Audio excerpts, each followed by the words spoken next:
Welcome back to the channel. Today we're going to be talking about someone who's been in the news recently for his third attempt at trying to gain some political power here. This guy has been unsuccessful at the Senate level, White House bid, and now Mr. Beto O Rourke is announcing a Texas governorship run. And I'm sure a lot of his ideology overall when he was running for the presidential campaign was very appeared to be very anti-Texas. But let's see what he's up to now and what he's aiming to achieve this time around, and we'll figure out how people view him with this attempt. So he's previously mounted unsuccessful campaigns for U.S. Senate and White House, and now announced his Texas governor run.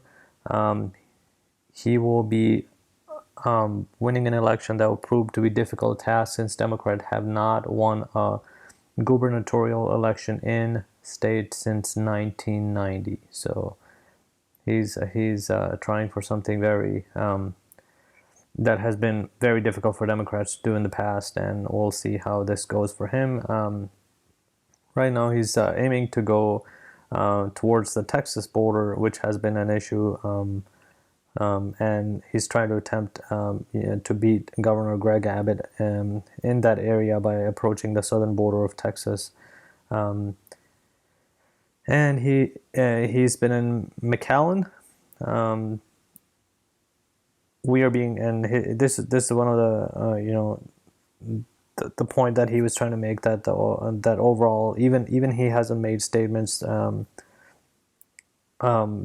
He has made statements talking about how Biden government hasn't been really addressing the issue at the southern border. So he's attempting to use that as a way to get in and make a stand. A lot of Democratic hope on riding on O'Rourke this election cycle, but few may be consequential to the party's future in Texas than his ability to stave off strong GOP offensive in South Texas. Emboldened by President Biden's underwhelming performance throughout the predominantly Hispanic region last year, Republicans have been pushing hard to make new inroads there, and O'Rourke faces an incumbent in Governor Greg Abbott, who has been working for years to win Hispanic voters. The one thing that is interesting with his attempt this time around, and I know he has been very successful in campaigning, even though he dropped very significantly after the last attempt with his presidential campaign, probably to do with the fact that he had made some anti-gun statements that still remains to be an issue with his campaign, which would be a very strong consideration for people that are voting or not voting for him during this governor election. But he is very good at raising raising money for his campaigns, and so here's a perfect example of that. Raises $2 million in the first 24 hours of his campaign launch. However, Governor Greg Abbott, he's been sitting on $55 million cash on hand at the end of June, so he's gonna have some tough time with that, going against someone who is also just as effective at managing the funds for his campaign.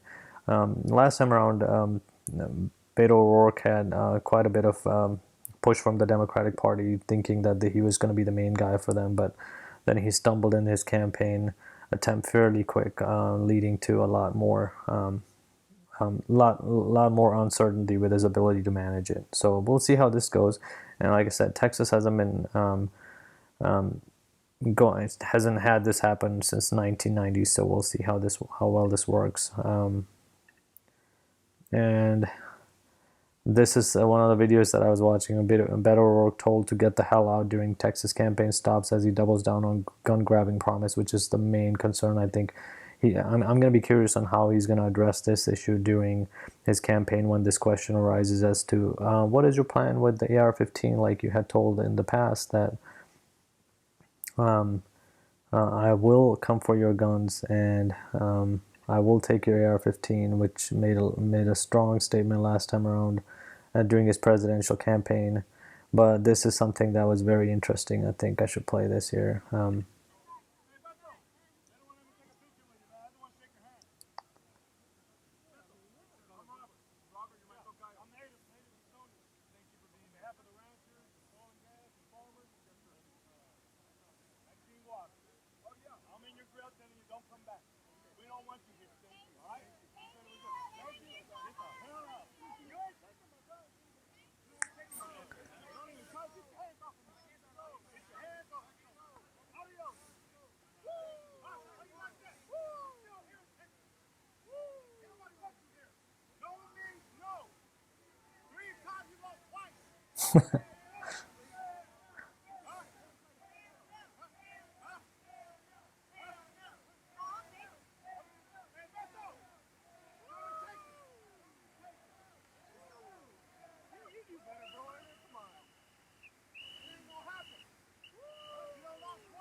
Okay, that whistle was getting pretty irritating, so I'm gonna stop it there. But this is the.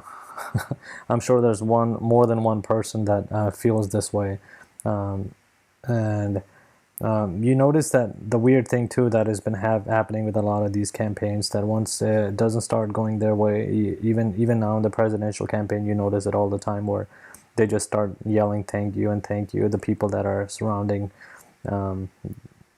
the politician, and overall you can't it didn't seem like this was going to go towards the discussion anyways, based on how the guy even approached him. But it seems like that the access to these politicians and general people being able to ask questions is kind of cut down by the people that are surrounding these politicians nowadays. So but this was very interesting to watch how people are going to respond to overall how Beto O'Rourke does with this anti-gun policy that in Texas, which is one of the most pro-gun areas under Governor Greg Abbott. So, and the other person who's going to be challenging possibly has not happened yet, and I think he has a few more weeks until mid-December to be able to make a decision and finalize a decision on this. Is Matthew McConaughey, who's also trying to push for considering the possibility of running for governor in Texas. So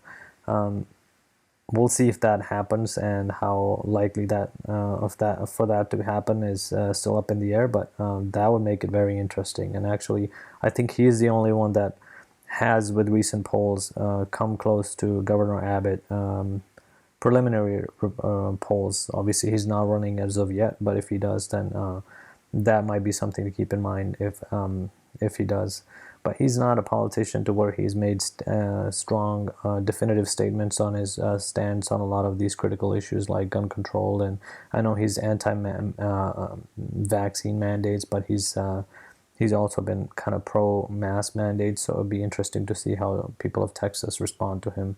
The main thing that Beto O'Rourke is going with is also the fact he feels that that because of the last winter, where people lost electricity and had grid issues, I think he's also approaching Texans using that that event as something that requires change, and he's going to come and help out with that. So we'll see if that happens. But overall, this is going to be an interesting election. Let's see how it goes. Share your thoughts and comments. In the comment section, let me know what you like and what you didn't like. There's a lot to improve upon, and we'll keep working on it. Anyways, see you in the next one.